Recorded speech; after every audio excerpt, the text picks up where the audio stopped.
গল্প সফরের দ্বিতীয় অধ্যায়ে আপনাদের স্বাগত। শুনছেন বিভূতিভূষণ বন্দ্যোপাধ্যায়ের কালজয়ী উপন্যাস পথের পাঁচালী। আজ তৃতীয় পর্ব। অপুদের বাড়ি হইতে কিছু দূরে একটা খুব বড় অশ্বত্থ গাছ ছিল। কেবল তাহার মাথাটা উহাদের দালানের জানালা কি রোয়াক হইতে দেখা যায়। অপু মাঝে মাঝে সেই দিকে চাহিয়া দেখিত। যতবার সে চাহিয়া দেখে ততবার তাহার যেন অনেক অনেক দূরের কোনো দেশের কথা মনে হয়। কোন দেশ এই তাহার ঠিক ধারণা হইল না। কোথায় যেন কোথাকার দেশ। মার মুখে ওইসব দেশের রাজপুত্রদের কথাই সে শোনে। অনেক দূরের কথায় তাহার শিশু মনে একটা বিস্ময় মাখানো আনন্দের ভাবের সৃষ্টি করিত। নীল রঙের আকাশটা অনেক দূর, ঘুড়িটা কুঠির মাঠটা অনেক দূর। সে বুঝাইতে পারিত না, বলিতে পারিত না কাহাকেও। কিন্তু এসব কথায় তাহার মন যেন কোথায় উড়িয়া চলিয়া যাইত। এবং সর্বাপেক্ষা কৌতুকের বিষয় এই যে অনেক দূরের এই কল্পনা তাহার মনকে অত্যন্ত চাপিয়া তাহাকে যেন কোথায় লইয়া ফেলিয়াছে। ঠিক সেই সময়ের মায়ের জন্য তাহার মন কেমন করিয়া উঠিত। যেখানে সে যাইতেছে সেখানে তাহার মা নাই। অমনি মায়ের কাছে যাইবার জন্য মন আকুল হইয়া পড়িত। কতবার যে এরকম হইয়াছে। আকাশের গায়ে অনেক দূরে একটা চিল উড়িয়া যাইতেছে। ক্রমে ছোট্ট ছোট্ট ছোট্ট হইয়া নীলদের তালগাছের উঁচু মাথাটা পিছনে ফেলিয়া দূর আকাশে ক্রমে মিলাইয়া যাইতেছে। চাহিয়া দেখিতে দেখিতে যেন উড়ন্ত চিলটা দৃষ্টিপথের বাহির হইয়া যাইত। অমনি সে চোখ নামাইয়া লইয়া বাহিরবাটি হইতে এক দৌড়ে রান্নাঘরের দাওয়ায় উঠিয়া গৃহকার্যরত মাকে জড়াইয়া ধরিত। মা বলিত, দেখো দেখো ছেলের কাণ্ড দেখো, ওরে ছাড় ছাড়, দেখছিস তো শকড়ি হাত, ছাড়ো মানিক আমার, সোনা আমার, তোমার জন্যে এই দেখো চিংড়ি মাছ ভাজছি, তুমি যে চিংড়ি মাছ ভালোবাসো। হ্যাঁ, দুষ্টুমি করো না, ছাড়ো। আহারাদির পর দুপুরবেলা তাহার মা কখনো কখনো জানলার ধারে আঁচল পাতিয়া শুইয়া ছেঁড়া কাশিবাসী মহাভারতখানা সুর করিয়া পড়িত। বাড়ির ধারে নারিকেল গাছটাতে শঙ্খ চিল ডাকিত। অপু নিকটে বসিয়া হাতের লেখা ক খ লিখিতে লিখিতে এক মনে মায়ের মুখের মহাভারত পড়া শুনিত। দুর্গাকে তাহার মা বলিত, একটা পান সেজে দে তো দুর্গা। অপু বলিত, মা সেই ঘুঁটে কুড়ানোর গল্পটা। তাহার মা বলে, ঘুঁটে কুড়ানোর কোন গল্প বলতো?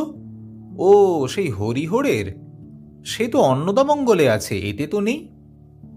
পরে পান মুখে দিয়ে সুর করিয়া পড়িতে থাকিত। রাজা বলে, শুনো শুনো মুনির নন্দন, কহিব অপূর্ব কথা না যায় বর্ণন। সোমদত্ত নামে রাজা সিন্ধু দেশে ঘর, দেবদ্বিজে হিংসা সদা অতি। অপু অমনি মায়ের মুখের কাছে হাতখানি পাতিয়া বলিত, আমায় একটু পান। মা চিবানো পান নিজের মুখ হইতে ছেলের প্রসারিত হাতের উপর রাখিয়া বলিত, বড্ড তেতো, এই খয়েরগুলোর দোষ। রোজ হাটে বারণ করি ও খয়ের যেন না আনে, তবুও। জানলার বাহিরে বাঁশবনের দুপুরের রৌদ্র মাখানো শ্যাওড়া ঘেঁটু বনের দিকে চাহিয়া চাহিয়া মহাভারতের, বিশেষত কুরুক্ষেত্রে যুদ্ধের কথা শুনিতে শুনিতে সে তন্ময় হইয়া যায়।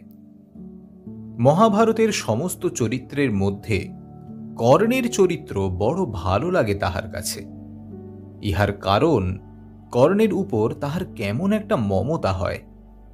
রথের চাকা মাটিতে পুঁতিয়া গিয়াছে, দুই হাতে প্রাণপণে সেই চাকা মাটি হইতে টানিয়া তুলিবার চেষ্টা করিতেছেন। সেই নিরস্ত্র অসহায় বিপন্ন কর্ণের অনুরোধ মিনতি উপেক্ষা করিয়া অর্জুন তীর ছুঁড়িয়া মারিয়া ফেলিলেন। মায়ের মুখে এই অংশ শুনিতে শুনিতে দুঃখে অপুর শিশু হৃদয় পূর্ণ হইয়া উঠিত। চোখের জল বাগ মানিত না। চোখ ছাপাইয়া তাহার নরম তুলতুলে গাল বাহিয়া গড়াইয়া পড়িত। সঙ্গে সঙ্গে মানুষের দুঃখে চোখের জল পড়ার যে আনন্দ, তাহা তাহার মনোরাজ্যে নব অনুভূতির সজীবত্ব লইয়া পরিচিত হইতে লাগিত। জীবন পথের যে দিক মানুষের চোখের জলে, দীনতায়, মৃত্যুতে, আশাহত ব্যর্থতার বেদনায় করুণ, পুরনো বইখানার ছেঁড়া পাতার ভরপুর গন্ধে, মায়ের মুখের মিষ্ট সুরে, রৌদ্রভরা দুপুরের মায়া অঙ্গুলি নির্দেশ, তাহার শিশু দৃষ্টি অস্পষ্টভাবে সে পথের সন্ধান পাইত। বেলা পড়িলে মা গৃহকার্যে উঠিয়া গেলে সে বাহিরে আসিয়া রোয়াকে দাঁড়াইয়া দূরের সেই অশ্বত্থ গাছটার দিকে এক একদিন চাহিয়া দেখে। হয়তো কড়া চৈত্র বৈশাখের রৌদ্রে গাছটার মাথা ধোঁয়া ধোঁয়া অস্পষ্ট, নয়তো বৈকালের রাঙা রোদ অলসভাবে গাছটার মাথায় জড়াইয়া আছে। সকলের চেয়ে ওই বৈকালের রাঙা রোদ মাখানো গাছটার দিকে চাহিয়াই তাহার মন কেমন করিত। কর্ণ যেন ওই অশ্বত্থ গাছটার ওপারে আকাশের তলে অনেক দূরে কোথায় এখনো মাটি হইতে রথের চাকা দুই হাতে প্রাণপণে টানিয়া তুলিতেছে। রোজই তোলে, রোজই তোলে।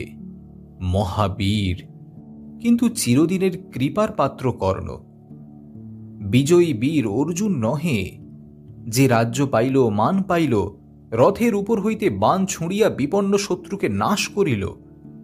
বিজয়ী তো কর্ণ, যে মানুষের চিরকালের চোখের জলে জাগিয়া রহিল, মানুষের বেদনায় অনুভূতিতে সহচর হইয়া বিরাজ করিল। সে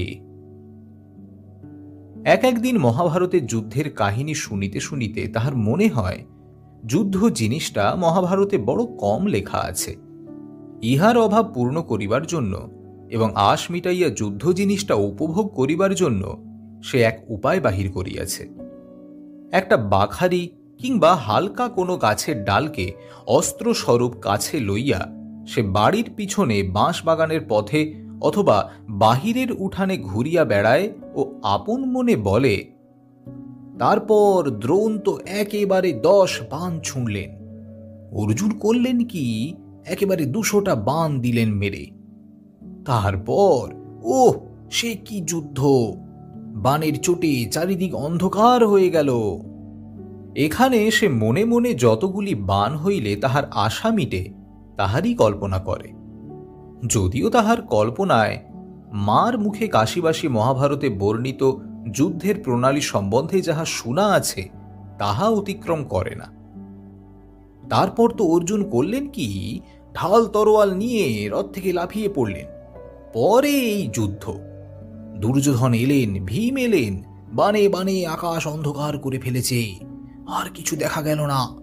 মহাভারতের রথিগণ মাত্র 18 দিবস যুদ্ধ করিয়া নাম কিনিয়া ফেলিয়াছে, কিন্তু রক্ত মাংসের দেহে জীবন্ত থাকিলে তাহারা বুঝিতে পারিতেন যশলাভের পথ ক্রমশই কিরূপ দুর্গম হইয়া পড়িতেছে।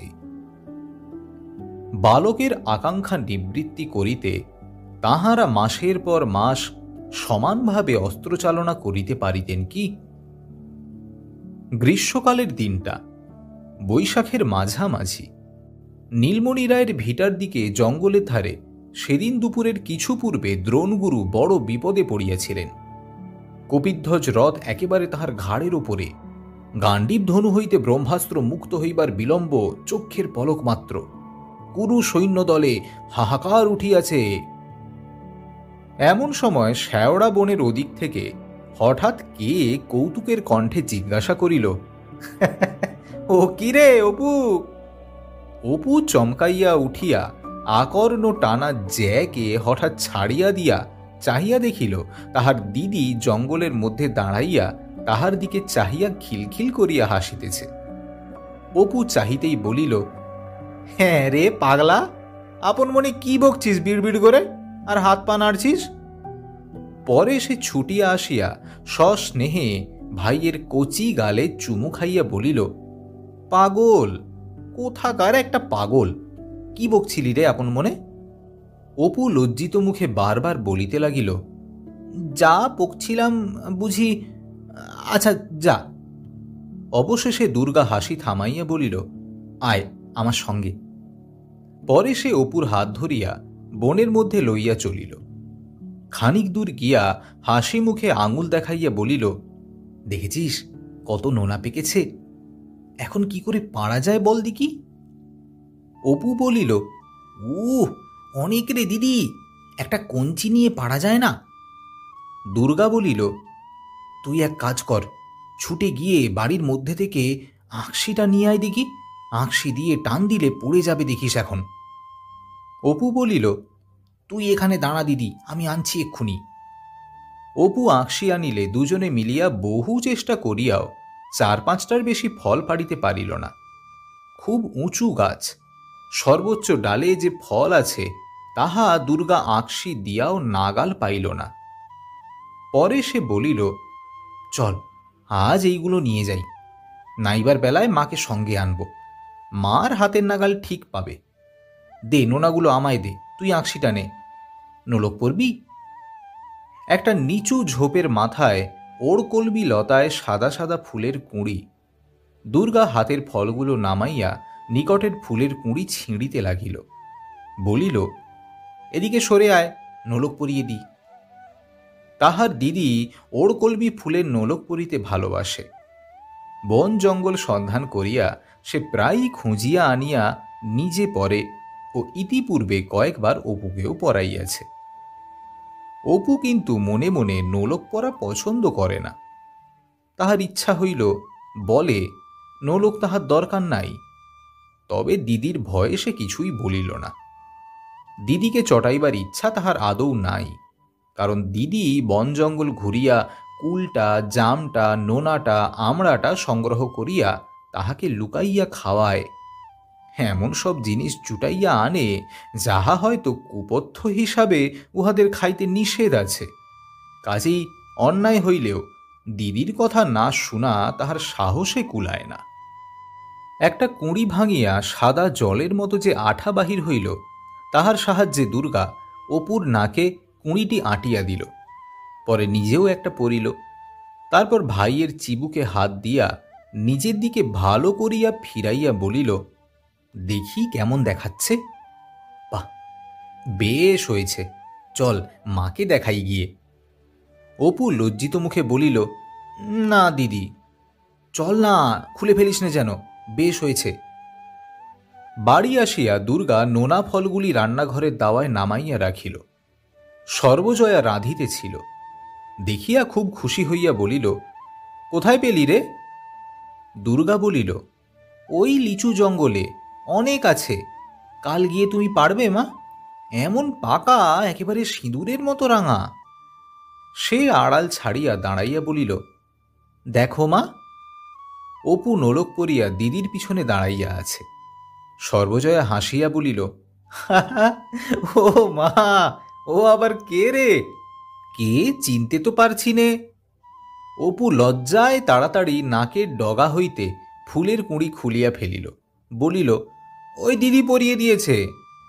দুর্গা হঠাৎ বলিয়া উঠিল, চল রে অপু, ওই কোথায় ডুগডুগি বাজছে, চল, বাঁদর খেলাতে এসেছে ঠিক, শিগগির আয়। আগে আগে দুর্গা ও তাহার পিছনে পিছনে অপু ছুটিয়া বাটির বাহির হইয়া গেল। সম্মুখের পথ বাহিয়া বাঁদর নয়, ওপাড়ার চিনিবাস ময়রা মাথায় করিয়া খাবার ফেরি করিতে বাহির হইয়াছে। ও পাড়ায় তাহার দোকান। তাছাড়া সে আবার গুড়ের ও ধানের ব্যবসাও করে, কিন্তু পুঁজি কম হওয়ায় কিছুতেই সুবিধা করিতে পারে না। অল্পদিনেই ফেল মারিয়া বসে। তখন হয়তো মাথায় করিয়া হাটে হাটে আলু, পটল, কখনো বা পান বিক্রয় করিয়া বেড়ায়। শেষে তাতেও যখন সুবিধা হয় না, তখন হয়তো সে ঝুলি ঘাড়ে করিয়া জাত ব্যবসা আরম্ভ করে। পরে হঠাৎ একদিন দেখা যায় যে আবার পাথুরে চুন মাথায় করিয়া বিক্রয় করিয়া বেড়াইতেছে। লোকে বলে একমাত্র মাছ ছাড়া এমন কোনো জিনিস নাই যাহা তাহাকে বিক্রয় করিতে দেখা যায় নাই। কাল দশহরা, লোকে আজ হইতেই মুড়কি সন্দেশ কিনিয়া রাখিবে। চিনিবাস হরিহর রায়ের দুয়ার দিয়া গেলেও এ বাড়ি ঢুকিল না, কারণ সে জানে এ বাড়ির লোক কখনো কিছু কেনে না। তবুও দুর্গা অপুকে দরজায় দাঁড়াইয়া থাকিতে দেখিয়া জিজ্ঞাসা করিল, চাই নাকি? অপু দিদির মুখের দিকে চাহিল। দুর্গা চিনিবাসের দিকে ঘাড় নাড়িয়া বলিল, না। চিনিবাস ভুবন মুখুজ্জের বাড়ি গিয়া মাথার চাঙারি নামাইতেই বাড়ির ছেলেমেয়েরা কলরব করিতে করিতে তাহাকে ঘিরিয়া দাঁড়াইল। ভুবন মুখুজ্জে অবস্থাপন্ন লোক, বাড়িতে ৫-৬টা গোলা আছে। এ গ্রামে অন্নদারায়ের নিচেই জমি জমা ও সম্পত্তি বিষয়ে তাহার নাম করা যাইতে পারে। ভুবন মুখুজ্জের স্ত্রী বহুদিন মারা গিয়াছেন। বর্তমানে তাহার সেজ ভাইয়ের বিধবা স্ত্রী এ সংসারের কর্ত্রী। সেজ বউয়ের বয়স ৪০-এর উপর হইবে। অত্যন্ত কড়া মেজাজের মানুষ বলিয়া তাহার খ্যাতি আছে। সেজ বউ একখানা মাজা পিতলের সরাই করিয়া চিনিবাসের নিকট হইতে মুড়কি সন্দেশ বাতাসা দশহরা পূজার জন্য লইলেন। ভুবন মুখুজ্জের ছেলে মেয়ে ও তাহার নিজের ছেলে সুনীল সেইখানেই দাঁড়াইয়াছিল। তাহাদের জন্য খাবার কিনিলেন। পরে অপুকে সঙ্গে লইয়া দুর্গা চিনিবাসের পেছন পেছন ঢুকিয়া উঠানে আসিয়া দাঁড়াইয়া আছে দেখিয়া সেজ বউ নিজের ছেলে সুনীলের কাঁধে হাত দিয়া একটু ঠেলিয়া দিয়া বলিলেন, যাও না, রোয়াকে উঠে গিয়ে খাও না। এখানে ঠাকুরের জিনিস, মুখ থেকে ফেলে এঁটো করে বসবে। চিনিবাস চাঙারি মাথায় তুলিয়া পুনরায় অন্য বাড়ি চলিল। দুর্গা বলিল, আয় অপু, চল দেখি গে টুনুদের বাড়ি। ইহারা সদর দরজা পার হইতেই সেজ বউ মুখ ঘুরাইয়া বলিয়া উঠিলেন, দেখতে পারি নে বাপু, ছুঁড়িটার যে কি হ্যাংলা স্বভাব। নিজের বাড়ি আছে, গিয়ে বসে কিনে খেয়ে গে জানা, তা না লোকের দৌড় দৌড়, যেমন মা তেমনি ছা।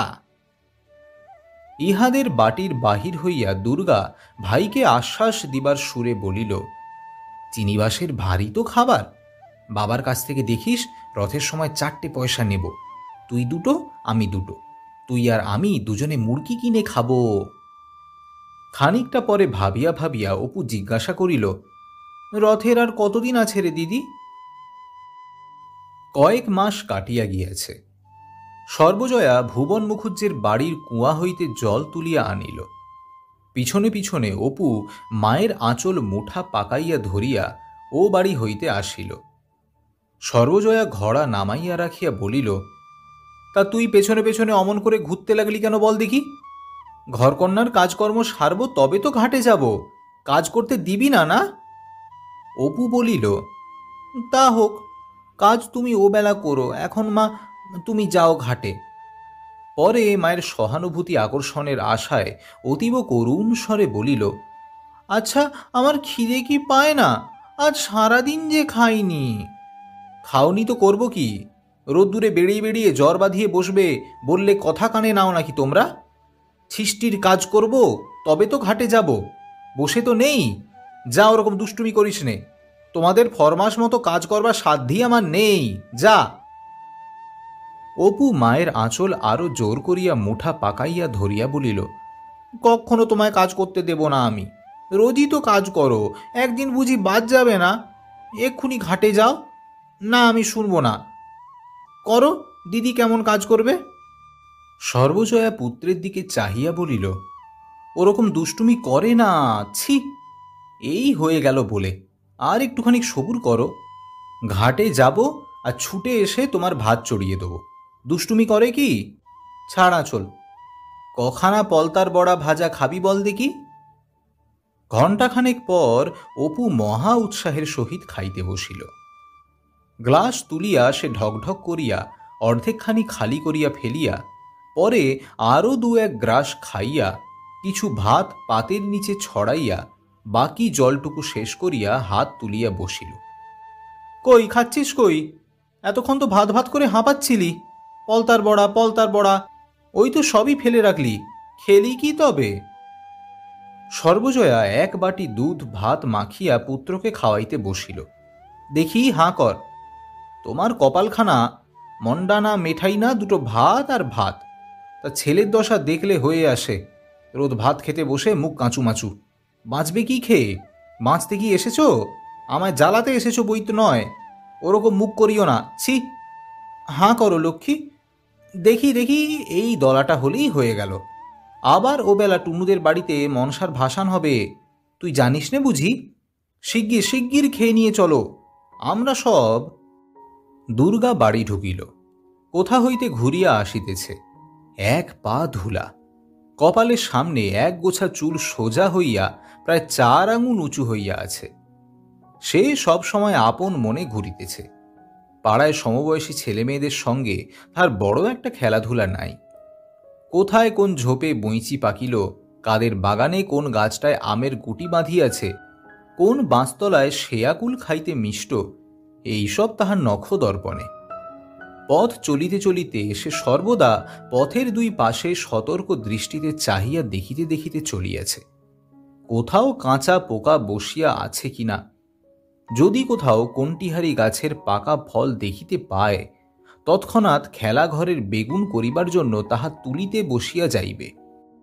হয়তো পথে কোথাও বসিয়া সে নানা রকম খাপড়া লইয়া ছুঁড়িয়া পরীক্ষা করিয়া দেখিতেছে গঙ্গা যমুনা খেলার কোনখানা তাক ভালো হয়। পরীক্ষায় যেখানা ভালো বলিয়া প্রমাণিত হইবে, সেখানা সযত্নে আঁচলে বাঁধিয়া লইবে।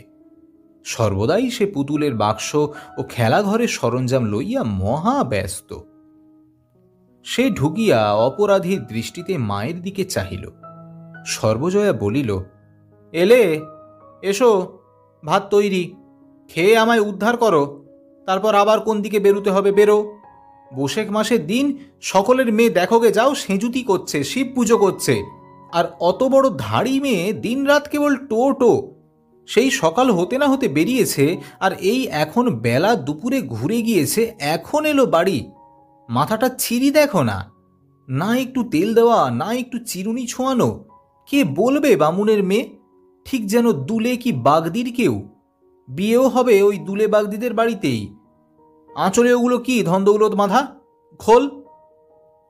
দুর্গা ভয়ে ভয়ে আঁচলের খুঁটি খুলিতে খুলিতে বলিল, ওই রায় কাকাদের বাড়ির সামনে কালকাসুন্দে গাছে। পরে ঢোক গিলিয়া বলিল, ওই অনেক বেনে বউ, তাই। বেনে বউয়ের কথায় হৃদয় গলে না এমন পাষাণ জীব জগতে অনেক আছে। সর্বজয়া তেলে বেগুনে জ্বলিয়া কহিল, তোর বেনে বউয়ের না নিকুচি করেছে, যত ছাই আর ভস্য রাত দিন বেঁধে নিয়ে ঘুরছেন। আজ টান মেরে তোমার পুতুলের বাক্স ওই বাঁশতলার ডোবায় যদি না ফেলি তবে। সর্বজয়ের কথা শেষ হইবার পূর্বেই এক ব্যাপার ঘটিল। আগে আগে ভুবন মুখুজ্জের বাড়ির সেজ ঠাকুরুন পিছনে পিছনে তাহার মেয়ে টুনু ও দেওরের ছেলে সতু, তাহাদের পিছনে তার 4-5টি ছেলে মেয়ে সম্মুখে দরজা দিয়া বাড়ি ঢুকিল। সেজ ঠাকুরুন কোনো দিকে না চাহিয়া, বাড়ির কাহারও সহিত কোনো আলাপ না করিয়া সোজা হন হন করিয়া ভেতরের দিকের রোয়াকে উঠিলেন। নিজের ছেলের দিকে ফিরিয়া বলিলেন, কই নিয়ে আয়, বের কর পুতুলের বাক্স দেখি। এ বাড়ির কেহ কোনো কথা বলিবার পূর্বেই টুনু ও সতু দুজনে মিলিয়া দুর্গার টিনের পুতুলের বাক্সটা ঘর হইতে বাহির করিয়া আনিয়া রোয়াকে নামাইল, এবং টুনু বাক্স খুলিয়া খানিকটা খুঁজিবার পর এক ছড়া পুতির মালা বাহির করিয়া বলিল, এই দেখো মা, আমার সেই মালাটা, সেদিন যে সেই খেলতে গিয়েছিল সেদিন চুরি করে এনেছে। সতু বাক্সের এক কোণ সন্ধান করিয়া গোটা কতক আমের গুটি বাহির করিয়া বলিল, এই দেখো জেঠিমা, আমাদের সোনামুখী গাছের আম পেড়ে এনেছে।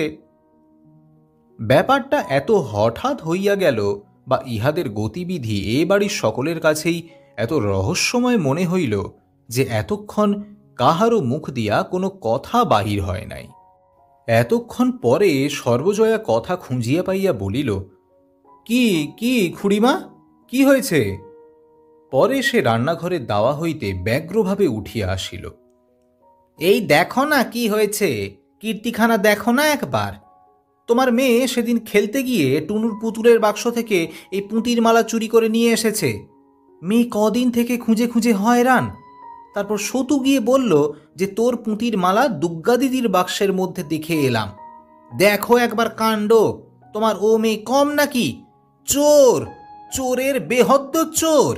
আর ওই দেখো না, বাগানের আমগুলো গুটি পড়তে দেরি হয় না, চুরি করে নিয়ে এসে বাক্সে লুকিয়ে রেখেছে। যুগপৎ দুই চুরির অতর্কিততায় আড়ষ্ট হইয়া দুর্গা পাঁচিলের গায়ে ঠেস দিয়া দাঁড়াইয়া ঘামিতেছিল। সর্বজয়া জিজ্ঞাসা করিল, এনেছি সেই মালা ওদের বাড়ি থেকে?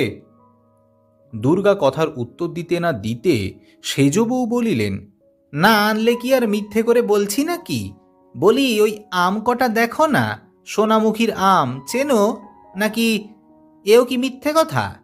সর্বজয়া অপ্রতিভ হইয়া বলিল, না সেজ খুঁড়ি, আপনারা মিথ্যে কথা তো বলেননি, আমি ওকে জিজ্ঞেস করছি।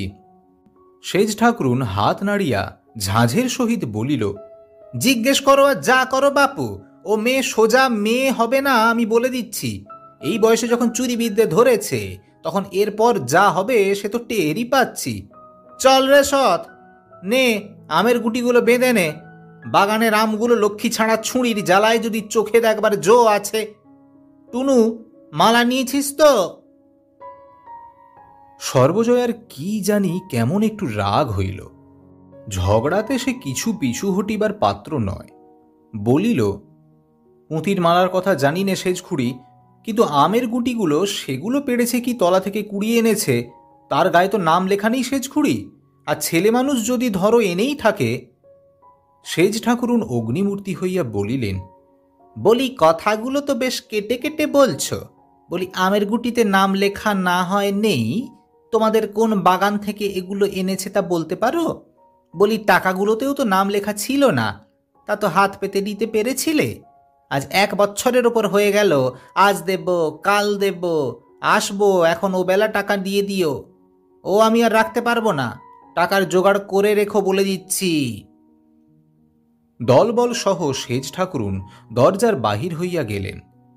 সর্বজয়া শুনিতে পাইল, পথে কাহার উত্তরে তিনি বেশ উচ্চকণ্ঠেই বলিতেছিলেন, ওই এই বাড়ির ছুঁড়িটা টুনুর বাক্স থেকে ওই পুঁতির মালা ছড়াটা চুরি করে নিয়ে গিয়ে করেছে কি নিজের বাক্সে লুকিয়ে রেখেছে। হ্যাঁ দেখো না ওই আমগুলো, পাশেই বাগান, যত ইচ্ছে পারলেই হলো। তাই বলতে গেলাম, তা আমায় কেটে কেটে বলছে। এখানে সেজবউ সর্বজয়ার কথা বলিবার ভঙ্গি নকল করিলেন। তা এনেছ ছেলে মানুষ, ওরকম এনেই থাকে, ওতে কি তোমাদের নাম লেখা আছে নাকি? সুর নিচু করিয়া বলিলেন, মাই বা কম চোর কি? মেয়ের শিক্ষে কি আর অমনি হয়েছে? বাড়ি শুদ্ধ সব চোর। অপমানের দুঃখে সর্বজয়ার চোখে জল আসিল। সে ফিরিয়া দুর্গার রুক্ষ চুলের গোছা টানিয়া ধরিয়া ডাল ভাত মাখা হাতেই দৌড় দাঁড় করিয়া তাহার পিঠে কিলের উপর কিল ও চড়ের উপর চড় মারিতে মারিতে বলিতে লাগিল, উফ, আপদ বালাই একটা কোত্থেকে এসে জুটেছে। মোলে আপদ চুকে যায়, মরেও না যে বাঁচি হাড় জুড়োয়। বেরো বাড়ি থেকে, বেরো, দূর হয়ে যা, যা এক্ষুনি বেরো। দুর্গা মার খাইতে খাইতে ভয়ে খিড়কি দৌড় দিয়া ছুটিয়া বাহির হইয়া গেল। তাহার ছেঁড়া রুক্ষ চুলের গোছা 2-1 গাছা সর্বজয়ার হাতে থাকিয়া গেল। অপু খাইতে খাইতে অবাক হইয়া সমস্ত ব্যাপার দেখিতেছিল। দিদি পুঁতির মালা চুরি করিয়া আনিয়েছিল কিনা তাহা সে জানে না।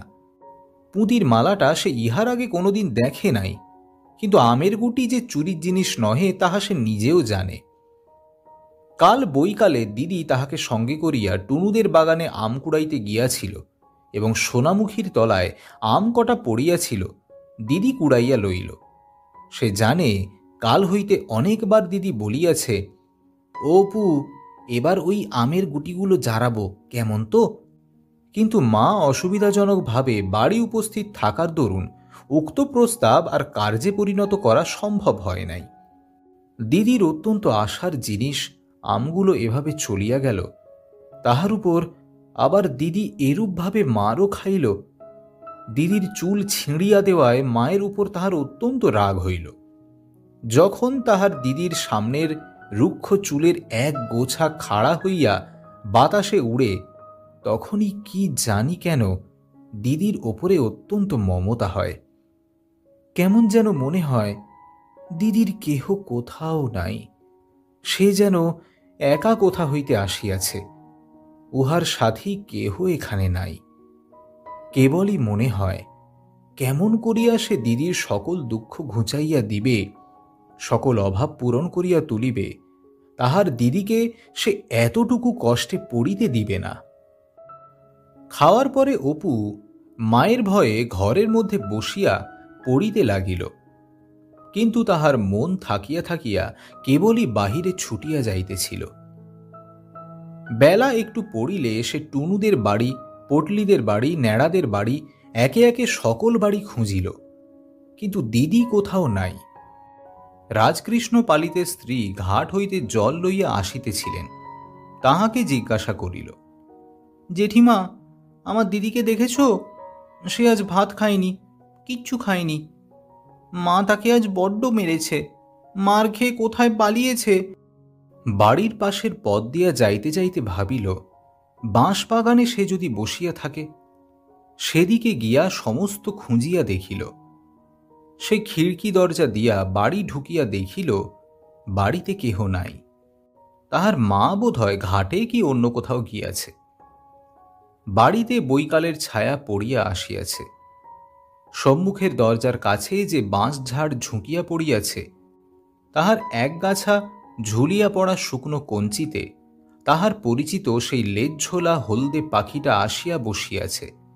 রোজই সন্ধ্যার কিছু পূর্বে সে কোথা হইতে আসিয়া ওই বাঁশ ঝাড়ের ওই কঞ্চিখানার উপর বসে, রোজ রোজ রোজ। আরও কত কি পাখি চারিদিকের বনে কিচকিচ করিতেছে। নীলমণি রায়ের পোড়ো ভিটা গাছপালার ঘন ছায়ায় ভরিয়া গিয়াছে। অপু রোয়াকে দাঁড়াইয়া দূরের সেই অশ্বত্থ গাছটার মাথার দিকটায় চাহিয়া দেখিল, একটু একটু রাঙা রোদ গাছের মাথায় এখনো মাখানো। মগডালে একটা কি সাদা মতো ঝুলিতেছে, হয় বক, নয় কাহারও ঘুড়ি ছিঁড়িয়া আটকাইয়া ঝুলিতেছে। সমস্ত আকাশ জুড়িয়া যেন ছায়া আর অন্ধকার নামিয়া আসিতেছে। চারিদিক নির্জন, কেহ কোনো দিকেই নাই। নীলমণি রায়ের পোড়ো ভিটায় কচু ঝাড়ের কালো ঘন সবুজ নতুন পাতা চকচক করিতেছে। তাহার মন হঠাৎ হু হু করিয়া উঠিল। কতক্ষণ হইল সেই গিয়াছে, বাড়ি আসে নাই। কোথায় গেল দিদি? ভুবন মুখুজ্জের বাড়ির ছেলেমেয়েরা মিলিয়া উঠানে ছুটাছুটি করিয়া লুকোচুরি খেলিতেছে। রানু তাহাকে দেখিয়া ছুটিয়া আসিল। ভাই, অপু এসেছে, ও আমাদের দিকে হবে, আয় রে অপু। অপু তাহার হাত ছাড়াইয়া লইয়া জিজ্ঞাসা করিল, আমি খেলব না রানুদি, দিদিকে দেখেছ? রানু জিজ্ঞাসা করিল, দুগ্গা? না, তাকে তো দেখিনি। বকুলতলায় নেই তো? বকুলতলার কথা তাহার মনেই হয় নাই। সেখানে দুর্গা প্রায়ই থাকে বটে। ভুবন মুখুজ্জের বাড়ি হইতে সে বকুলতলায় গেল। সন্ধ্যা হইয়া আসিয়াছে। বকুল গাছটা অনেক দূর পর্যন্ত জুড়িয়া ডালপালা ছড়াইয়া ঝুপসি হইয়া দাঁড়াইয়া আছে। তলাটা অন্ধকার, কেহ কোথাও নাই। যদি কোনো দিকে গাছপালার আড়ালে থাকে, তাই সে ডাক দিল, দিদি, ও দিদি, দিদি। অন্ধকার গাছটায় কেবল কতকগুলো বক পাখা ঝটপট করিতেছে মাত্র। অপু ভয়ে ভয়ে উপরের দিকে চাহিয়া দেখিল, বকুলতলা হইতে একটু দূরে ডোবার ধারে খেজুর গাছ আছে। এমন ডাঁসা খেজুরের সময় সেখানে তাহার দিদি মাঝে মাঝে থাকে বটে, কিন্তু অন্ধকার হইয়া গিয়াছে। ডোবাটার দুই ধারে বাঁশ বন, সেখানে যাইয়া দেখিতে তাহার সাহস হইল না। বকুল গাছের গুঁড়ির কাছে সরিয়া গিয়া সে দুই একবার চিৎকার করিয়া ডাকিল। ভাঁট শেওড়া বনে কি যেন জন্তু তাহার সাড়া পাইয়া খসখস শব্দ করিয়া ডোবার দিকে পালাইল। বাড়ির পথে ফিরিতে ফিরিতে হঠাৎ সে থমকিয়া দাঁড়াইল। সামনে সেই গাব গাছটা। একা সন্ধ্যার পর এ গাব গাছের তলার পথ দিয়া যাওয়া, সর্বনাশ! গায়ে কাঁটা দিয়া ওঠে।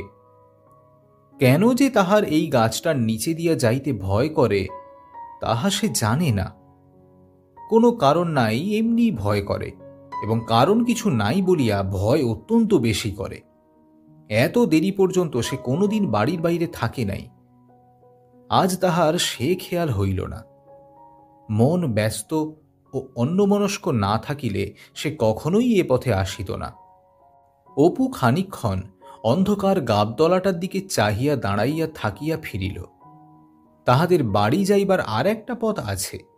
একটুখানি ঘুরিয়া পটলিদের বাড়ির উঠান দিয়া গেলে গাবতলার এ অজানা বিভীষিকার হাত হইতে নিষ্কৃতি পাওয়া যায়। পটলির ঠাকুরমা সন্ধ্যার সময় বাড়ির রোয়াকে ছেলেপিলেদের লইয়া হাওয়ায় বসিয়া গল্প করিতেছেন। পটলির মা রান্নাঘরে রাঁধিতেছেন।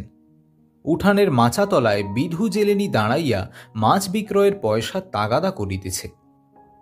অপু বলিল, দিদিকে খুঁজতে গিয়েছিলাম ঠাকুমা, বকুলতলা থেকে আসতে আসতে। ঠাকুরমা বলিল, দুগ্গা এই তো বাড়ি গেল, এই কতক্ষণ যাচ্ছে, ছুটে যা দেখি, বোধহয় এখনো বাড়ি গিয়ে পৌঁছয়নি। সে এক দৌড়ে বাড়ির দিকে ছুটিল। পিছন হইতে পটলির বোন রাজি চেঁচাইয়া বলিল, কাল সকালে আসিস অপু, আমরা গঙ্গা যমুনা খেলার নতুন ঘর কেটেছি, ঠ্যাঁকশালের পেছনে নিমতলায় দুগ্গাকে বলিস। তাহাদের বাড়ির কাছে আসিয়া পৌঁছিয়া হঠাৎ সে থমকিয়া দাঁড়াইয়া গেল। দুর্গা আর্তস্বরে চিৎকার করিতে করিতে বাড়ির দরজা দিয়া দৌড়াইয়া বাহির হইতেছে। পেছনে তাহার মা কি একটা হাতে মারিতে মারিতে তাড়া করিয়া ছুটিয়া আসিয়াছে। দুর্গা গাবতলার পথ দিয়া ছুটিয়া পালাইল। মা দরজা হইতে ধাবমান মেয়ের পেছনে চেঁচাইয়া বলিল, যাও, বেরো, একেবারে জন্মের মতো যাও, আর কখনো বাড়িতে যেন ঢুকতে না হয়। বালাই আপদ চুকে যাক, একেবারে ছাতিমতলায় দিয়ে আসি। ছাতিমতলায় গ্রামের শ্মশান। অপুর সমস্ত শরীর যেন জমিয়া পাথরের মতো আড়ষ্ট ও ভারী হইয়া গেল। তাহার মা সবে মাত্র ভিতরের বাড়িতে ঢুকিয়া মাটির প্রদীপটা রোয়াকের ধার হইতে উঠাইয়া লইতেছে। সে পা টিপিয়া টিপিয়া বাড়ি ঢুকিতেই তাহার মা তাহার দিকে চাহিয়া বলিল, তুমি আবার এত রাত পর্যন্ত কোথায় ছিলে শুনি? মোটে তো আজ ভাত খেয়েছ। তাহার মনে নানা প্রশ্ন জাগিতেছিল। দিদি আবার মার খাইল কেন? সে এতক্ষণ কোথায় ছিল? দুপুরবেলা দিদি কি খাইল? সে কি আবার কোনো জিনিস চুরি করিয়াছে? কিন্তু ভয়ে কোনো কথা না বলিয়া সে কলের পুতুলের মতো মায়ের কথা মতো কাজ করিয়া ঘরের মধ্যে ঢুকিল। পরে ভয়ে ভয়ে প্রদীপ উস্কাইয়া নিজের ছোট বইয়ের দপ্তরটি বাহির করিয়া পড়িতে বসিল। সে পড়ে মোটে তৃতীয় ভাগ, কিন্তু তাহার দপ্তরে দুখানা মোটা মোটা ভারী ইংরাজি কি বই, কবিরাজি ঔষধের তালিকা, একখানা পাতা ছেঁড়া দাশু রায়ের পাঁচালী, একখানা ১৩০৩ সালের পুরাতন পাঁজি প্রভৃতি আছে। সে নানা স্থান হইতে চাহিয়া এগুলি জোগাড় করিয়াছে, এবং এগুলি না পড়িতে পারিলেও রোজ একবার করিয়া খুলিয়া দেখে। খানিকক্ষণ দেওয়ালের দিকে চাহিয়া সে কি ভাবিল। পরে আর একবার প্রদীপ উস্কাইয়া দিয়া পাতা ছেঁড়া দাশু রায়ের পাঁচালিখানা খুলিয়া অন্যমনস্কভাবে পাতা উল্টাইতেছে। এমন সময় সর্বজয়া এক বাটি দুধ হাতে করিয়া ঢুকিয়া বলিল, এসো, খেয়ে নাও দেখি। অপু দ্বিরুক্তি না করিয়া বাটি উঠাইয়া দুধ চুমুক দিয়া খাইতে লাগিল। অন্যদিন হইলে এত সহজে দুধ খাইতে তাহাকে রাজি করানো খুব কঠিন হইত। একটুখানিক মাত্র খাইয়া সে বাটি মুখ হইতে নামাইল। সর্বজয়া বলিল, ও কি, নাও সবটুকু খেয়ে ফেলো। ওইটুকু দুধ ফেললে তবে বাঁচবে কি খেয়ে? অপু বিনা প্রতিবাদে দুধের বাটি পুনরায় মুখে উঠাইল। সর্বজয়া দেখিল সে মুখে বাটি ধরিয়া রহিয়াছে, কিন্তু চুমুক দিতেছে না। তাহার বাটি শুদ্ধ হাতটা কাঁপিতেছে। পরে অনেকক্ষণ মুখ ধরিয়া রাখিয়া হঠাৎ বাটিটা নামাইয়া সে মায়ের দিকে চাহিয়া ভয়ে কাঁদিয়া উঠিল। সর্বজয়া আশ্চর্য হইয়া বলিল, কি হলো রে? কি হয়েছে? জিভ কামড়ে ফেলেছিস? অপু মায়ের কথা শেষ হইবার সঙ্গে সঙ্গে ভয়ের বাঁধ না মানিয়া ডুকরিয়া কাঁদিয়া উঠিয়া বলিল, দিদির জন্য বড্ড মন কেমন করছে। সর্বজয়া অল্পক্ষণ মাত্র চুপ করিয়া বসিয়া পরে সরিয়া আসিয়া ছেলের গায়ে হাত বুলাইতে বুলাইতে শান্ত সুরে বলিতে লাগিল, কেঁদো না, অমন করে কেঁদো না। ওই পটলিদের কি ন্যাড়াদের বাড়িতে বসে আছে, কোথায় যাবে অন্ধকারে? কম দুষ্টু মেয়ে নাকি? সেই দুপুরবেলা বেরোলো, সমস্ত দিনের মধ্যে আর চুলের টিকি দেখা গেল না। না খাওয়া না দাওয়া, কোথায় ও পাড়ায় পালিতদের বাগানে বসেছিল, সেখানে বসে কাঁচা আম আর জামরুল খেয়েছে। এক্ষুনি ডাকতে পাঠাচ্ছি, কেঁদো না অমন করে, আবার জ্বর আসবে যে। ছি। পরে সে আঁচল দিয়া ছেলের চোখের জল মুছাইয়া দিয়া বাকি দুধটুকু খাওয়াইবার জন্য বাটি তাহার মুখে তুলিয়া ধরিল। হাঁ করো দেখি, লক্ষ্মী সোনা, উনি এলেই ডেকে আনবেন এখন। একেবারে পাগল, কোত্থেকে একটা পাগল এসে জন্মেছে। হ্যাঁ, আরেক চুমুক, আরেক চুমুক। হ্যাঁ। রাত অনেক হইয়াছে। উত্তরের ঘরের তক্তপোষে অপু ও দুর্গা শুইয়া আছে। অপুর পাশে তাহার মায়ের শুইবার জায়গা খালি আছে, কারণ মা এখনো রান্নাঘরের কাজ সারিয়া আসে নাই। তাহার বাবা আহারাদি সারিয়া পাশের ঘরে বসিয়া তামাক টানিতেছে। বাবা বাড়ি আসিয়া দুর্গাকে পাড়া হইতে খুঁজিয়া আনিয়াছেন। বাড়ি আসিয়া পর্যন্ত দুর্গা কাহারও সঙ্গে কোনো কথা বলে নাই। খাওয়া দাওয়া সারিয়া আসিয়া চুপ করিয়া শুইয়াছে। অপু দুর্গার গায়ে হাত দিয়া জিজ্ঞাসা করিল, দিদি, মা কি দিয়ে মেরেছিল রে সন্ধেবেলা? তোর চুল ছিঁড়ে দিয়েছে? দুর্গার মুখে কোনো কথা নাই। সে পুনরায় জিজ্ঞাসা করিল, আমার উপর রাগ করেছিস দিদি? আমি তো কিছু করিনি। দুর্গা আস্তে আস্তে বলিল, না বই কি, তবে সতু কি করে টের পেল যে পুঁতির মালা আমার বাক্সে আছে? অপু প্রতিবাদের উত্তেজনায় উঠিয়া বসিল। না, সত্যি আমি তোর গা ছুঁয়ে বলছি দিদি, আমি তো দেখাইনি। আমি জানি নে যে তোর বাক্সে আছে। কাল সতু বিকেলবেলা এসেছিল, ওর সেই বড় রাঙা ভাঁটাটা দিয়ে আমরা খেলছিলাম। তারপর বুঝলি দিদি, সতু তোর পুতুলের বাক্স খুলে কি দেখছিল। আমি বললাম, ভাই তুমি আমার দিদির বাক্সে হাত দিও না, দিদি আমাকে বকে। সেই সময় দেখেছি মনে হয়। পরে সে দুর্গার গায়ে হাত বুলাইয়া বলিল, খুব লেগেছে রে দিদি? কোথায় মেরেছে মা?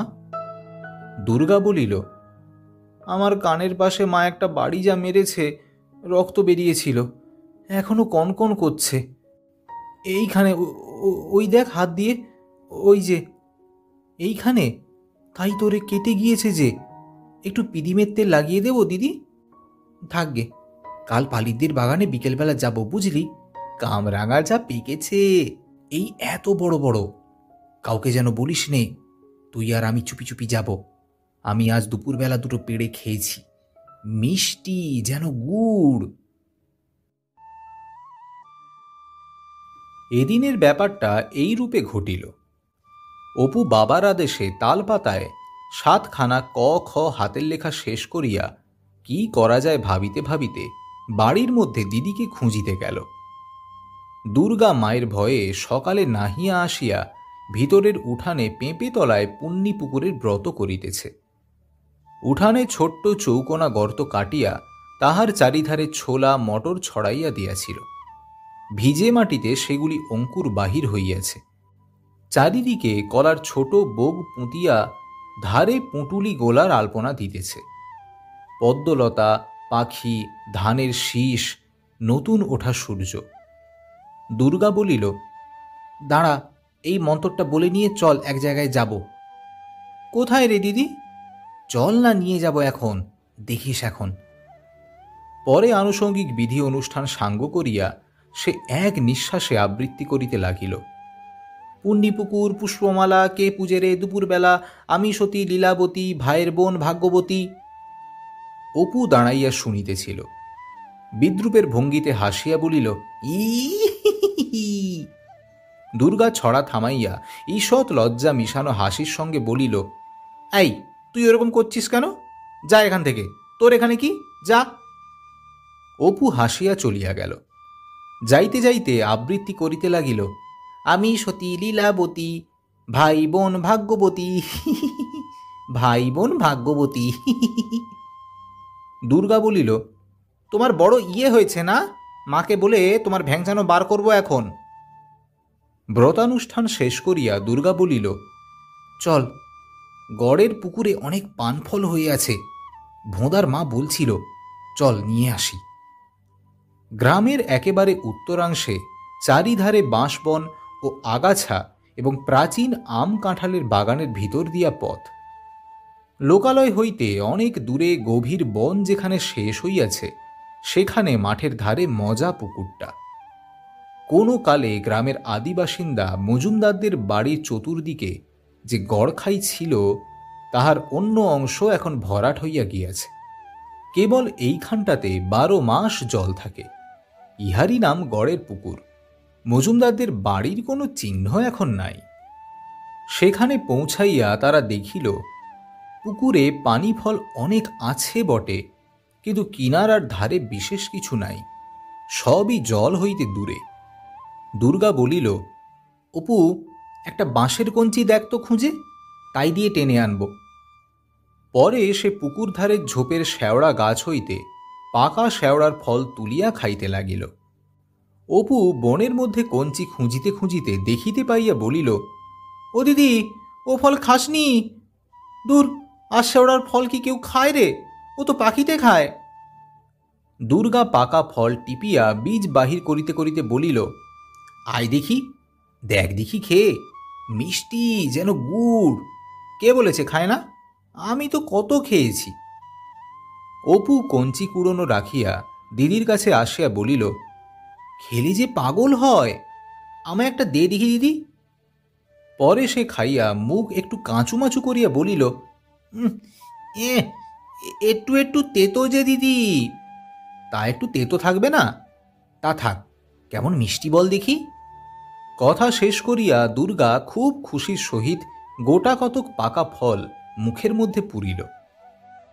জন্মিয়া পর্যন্ত ইহারা কখনো কোনো ভালো জিনিস খাইতে পায় নাই, অথচ পৃথিবীতে ইহারা নতুন আসিয়াছে, জিহ্বা ইহাদের নতুন। তাহা পৃথিবীর নানা রস, বিশেষত মিষ্ট রস আস্বাদ করিবার জন্য লালায়িত। সন্দেশ মিঠাই কিনিয়া সে পরিতৃপ্তি লাভ করিবার সুযোগ ইহাদের ঘটে না। বিশেষ অনন্ত সম্পদের মধ্যে তুচ্ছ বন গাছ হইতে মিষ্ট রস আহরণরত এইসব লুব্ধ দরিদ্র ঘরের বালক বালিকাদের জন্য তাই করুণাময়ী বনদেবীরা বনের তুচ্ছ ফল ফুল মিষ্টি মধুতে ভরাইয়া রাখে। খানিকটা পরে দুর্গা পুকুরের জলে একটু নামিয়া বলিল, কত নাল ফুল রয়েছে অপু, দাঁড়া তুলছি। জলে আরো নামিয়া সে 2টা ফুলের লতা ধরিয়া টানিল। ডাঙায় ছুঁড়িয়া বলিল, ধর অপু। অপু ধরিল। পানি ফল তো খুব জলে, ওখানে কি করে যাবি দিদি? দুর্গা একটা কঞ্চি দিয়া দূর জলের পানি ফলের গাছগুলো টানিবার চেষ্টা করিয়া পারিল না। বলিল, ওহ, বড্ড গড়ানে পুকুর রে, গড়িয়ে যাচ্ছি ডুব জলে, নাগাল পাই কি করে। তুই এক কাজ কর দেখি, পেছন থেকে আমার আঁচল ধরে টেনে রাখ দেখি, আমি কঞ্চি দিয়ে পানফলের ওই ঝাঁকটা টেনে আনি। বনের মধ্যে হলদে কি একটা পাখি ময়না কাঁটা গাছের ডালের আগায় বসিয়া পাতা নাচাইয়া ভারী চমৎকার শীষ দিতেছিল। অপু চাহিয়া চাহিয়া দেখিয়া বলিল, কি পাখি রে দিদি? পাখিটা কি এখন রাখ, ধর দেখি বেশ করে আঁচলটা টেনে, গড়িয়ে যাব, জোর করে ধরে থাক। অপু পেছন হইতে আঁচল টানিয়া ধরিল। দুর্গা পায়ে পায়ে নামিয়া যতদূর যায় কঞ্চি আগাইয়া দিল। কাপড় চোপড় ভিজিয়া গেল, তবু নাগালে আসে না। আরও একটুখানিক নামিয়া আঙুলের ডগায় মাত্র কঞ্চিখানাকে ধরিয়া টানিবার চেষ্টা করিল। অপু টানিয়া ধরিয়া থাকিতে থাকিতে শক্তিতে আর কুলাইতেছে না দেখিয়া পিছন হইতে হাসিয়া উঠিল। হাসির সঙ্গে আঁচল ঢিলা হওয়াতে দুর্গা জলের দিকে ঝুঁকিয়া পড়িল, কিন্তু তখনই সামলাইয়া হাসিয়া বলিল, দূর, তুই যদি কোনো কাজের ছেলে, ধর ফের। অতি কষ্টে পানি ফলের একটা ঝাঁক কাছে আসিল। দুর্গা কৌতূহলের সহিত দেখিতে লাগিল কতকগুলো পানিফল ধরিয়াছে। পরে ডাঙায় ছুঁড়িয়া দিয়া বলিল, বড্ড কচি, এখনো দুধ হয়নি মধ্যে, আরেকবার ধরত। অপু আবার পেছন হইতে টানিয়া ধরিয়া রহিল। খানিকটা থাকিবার পর সে দিদির দিকে ঝুঁকিবার সঙ্গে সঙ্গে টানের চোটে আবার দু এক পা জলের দিকে আগাইয়া আসিতে লাগিল। পরে কাপড় ভিজিয়া যায় দেখিয়া হি হি করিয়া হাসিয়া উঠিল। দুর্গা হাসিয়া কহিল, দূর। ভাই বোনের কলহাস্যে খানিকক্ষণ ধরিয়া পুকুর প্রান্তের নির্জন বাঁশবাগান মুখরিত হইতে লাগিল। দুর্গা বলিল, এতটুকু যদি জোর থাকে তোর গায়ে, গাবের ঢেঁকি কোথাকার। খানিকটা পরে দুর্গা জলে নামিয়া আর একবার চেষ্টা করিয়া দেখিতেছে অপু ডাঙায় দাঁড়াইয়া আছে। এমন সময় পাশের একটা শেওড়া গাছের দিকে আঙুল দেখাইয়া চেঁচাইয়া উঠিয়া বলিল, দিদি, দেখ কি ওখানে। পরে সে ছুটিয়া গিয়া মাটি খুঁড়িয়া কি তুলিয়া আনিল। দুর্গা জল হইতে জিজ্ঞাসা করিল, কি রে? পরে সেও উঠিয়া ভাইয়ের কাছে আসিল। অপু ততক্ষণ মাটি খুঁড়িয়া কি একটা বাহির করিয়া কোঁচার কাপড় দিয়া মুছিয়া সাফ করিতেছে। হাতে করিয়া আহ্লাদের সহিত দিদিকে দেখাইয়া বলিল, দেখ দিদি, চকচক করছে, কি জিনিস রে? দুর্গা হাতে লইয়া দেখিল গোল মতো একদিক ছুঁচালো পল কাটা কাটা চকচকে কি একটা জিনিস। সে খানিকক্ষণ আগ্রহের সহিত নানাভাবে উল্টাইয়া উল্টাইয়া দেখিতে লাগিল। হঠাৎ কি ভাবিয়া তাহার রুক্ষ চুলে ঘেরা মুখ উজ্জ্বল হইয়া উঠিল। সে ভয়ে ভয়ে চারিদিক চাহিয়া দেখিল কেহ দেখিতেছে কিনা। চুপি চুপি বলিল, অপু, এটা বোধহয় হিরে, চুপ কর, চেঁচাস নে। পরে সে ভয়ে ভয়ে আর একবার চারিদিকে চাহিয়া দেখিল। অপু দিদির দিকে অবাক হইয়া চাহিয়া রহিল। হীরক বস্তুটি তাহার অজ্ঞাত নয় বটে, মায়ের মুখে, দিদির মুখে রূপকথার রাজপুত্র ও রাজকন্যার হীরা মুক্তার অলঙ্কারের ঘটা সে অনেকবার শুনিয়াছে, কিন্তু হীরা জিনিসটা কিরকম দেখতে সে সম্বন্ধে তাহার মনে একটু ভুল ধারণা ছিল। তাহার মনে হইত হীরা দেখিতে মাছের ডিমের মতো, হলদে হলদে, তবে নরম নয়, শক্ত। সর্বজয়া বাড়িতে ছিল না। পাড়া হইতে আসিয়া দেখিল ছেলে মেয়ে বাড়ির ভিতর দিকে দরজার কাছে দাঁড়াইয়া আছে। কাছে যাইতে দুর্গা চুপি চুপি বলিল, মা, একটা জিনিস কুড়িয়ে পেয়েছি আমরা। গড়ের পুকুরে পানফল তুলতে গিয়েছিলাম মা, সেখানে জঙ্গলের মধ্যে এইটা পোঁতা ছিল। অপু বলিল, আমি দেখে দিদিকে বললাম মা। দুর্গা আঁচল হইতে জিনিসটা খুলিয়া মায়ের হাতে দিয়া বলিল, দেখো দেখি এটা কি মা। সরোজয়া উল্টাইয়া পাল্টাইয়া দেখিতে লাগিল। দুর্গা চুপি চুপি বলিল, মা, এটা ঠিক হিরে নয়। সর্বজয়ারও হীরক সম্বন্ধে ধারণা তাহাদের অপেক্ষা বেশি স্পষ্ট নহে। সে সন্দিগ্ধ সুরে জিজ্ঞাসা করিল, তুই কি করে জানলি হিরে? দুর্গা বলিল, মজুমদারেরা বড়লোক ছিল তো মা, ওদের ভিটের জঙ্গলে কারা নাকি মোহর কুড়িয়ে পেয়েছিল, পিসি গল্প করত। এটা এবারের পুকুরের ধারে বনের মধ্যে পোঁতা ছিল, রোদ্দুর লেগে চকচক করছিল। এ ঠিক মা হিরে। সর্বজয়া বলিল, আগে উনি আসুক, ওকে দেখাই। দুর্গা বাহিরে উঠানে আসিয়া আহ্লাদের সহিত ভাইকে বলিল, হিরে যদি হয় তবে দেখিস, আমরা বড় মানুষ হয়ে যাব। অপু না বুঝিয়া বোকার মতো হি হি করিয়া হাসিল। ছেলে মেয়ে চলিয়া গেলে জিনিসটা বাহির করিয়া সর্বজয়া ভালো করিয়া দেখিতে লাগিল। গোল মতো, ধার কাটা ও পল তোলা, এক মুখ ছুঁচলো, যেন সিঁদুর কৌটার ঢাকনির ওপরটা, বেশ চকচকে।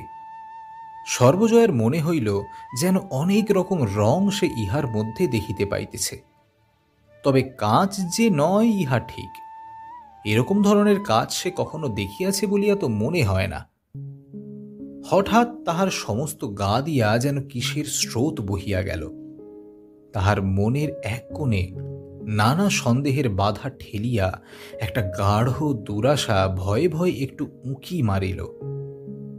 সত্যিই যদি হীরে হয় তাহলে? হীরক সম্বন্ধে তাহার ধারণাটা পরশ পাথর কিংবা সাপের মাথার মণি জাতীয় ছিল, কাহিনী কথা মাত্র। বাস্তব জগতে বড় একটা দেখা যায় না, আর যদি বা দেখা যায় তবে দুনিয়ার ঐশ্বর্য বোধহয় এক টুকরো হীরার বদলে পাওয়া যাইতে পারে। খানিকটা পরে একটা পুঁটুলি হাতে হরিহর বাড়িতে ঢুকিল। সর্বজয়া বলিল, ওগো শোনো, এদিকে এসো তো, দেখো তো এটা কি।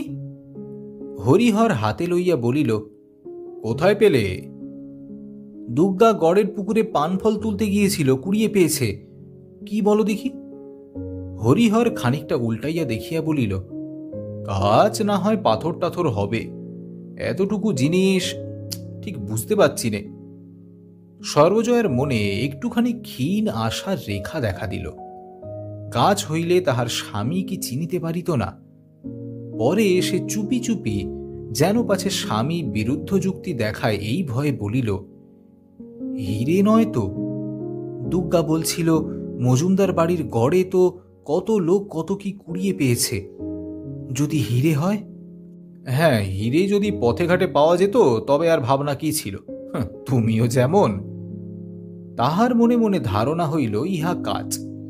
পরক্ষণে কিন্তু মনে হইল হয়তো হইতেও পারে, বলা যায় কি। মজুমদারেরা বড় লোক ছিল, বিচিত্র কি যে হয়তো তাদেরই গয়নায় টয়নায় কোনো কালে বসানো ছিল, কি করিয়া মাটির মধ্যে পুঁতিয়া গিয়াছে। কথায় বলে, কপালে না থাকিলে গুপ্তধন হাতে পড়িলেও চেনা যায় না। শেষে কি দরিদ্র ব্রাহ্মণের গল্পের মতো ঘটিবে? সে বলিল, আচ্ছা দাঁড়াও, একবার বরং গাঙ্গুলি বাড়ি দেখিয়ে আসি। রাঁধিতে রাঁধিতে সর্বজয়া বারবার মনে করিতে লাগিল, দোহাই ঠাকুর, কত লোক তো কত কি কুড়িয়ে পায়, এই কষ্ট যাচ্ছে সংসারে, বাছাদের দিকে মুখ তুলে তাকিও, দোহাই ঠাকুর। তাহার বুকের মধ্যে ঢিপ ঢিপ করিতেছিল। খানিকটা পরে দুর্গা বাড়ি আসিয়া আগ্রহের সুরে বলিল, বাবা এখনো বাড়ি ফেরেনি? হ্যাঁ মা। সঙ্গে সঙ্গে হরিহর বাড়ির ভিতরে ঢুকিয়া বলিল, তখনই আমি বললাম যে কিছুই নয়। গাঙ্গুলি মশাইয়ের জামাই সত্যবাবু কলকাতা থেকে এসেছেন। তিনি দেখে বললেন, এ একরকম বেলোয়ারি কাঁচ, ঝাড় লণ্ঠনে ঝুলানো থাকে। রাস্তাঘাটে যদি হীরে জহরত পাওয়া যেত তাহলে। তুমিও যেমন। শুনছিলেন পথের পাঁচালী তৃতীয় পর্ব। আশা করি এই পর্বটি আপনাদের ভালো লাগলো। ভিডিওটিকে অবশ্যই একটি লাইক করতে ভুলবেন না। পরবর্তী পর্বগুলি শোনার জন্য এবং এরকমই আরও বিভিন্ন স্বাদের গল্পের অডিও বুক শোনার জন্য আমাদের চ্যানেলটি সাবস্ক্রাইব করে নোটিফিকেশন বেলটি অন করে আমাদের সঙ্গে থাকুন। দেখা হবে পরের পর্বে। নমস্কার।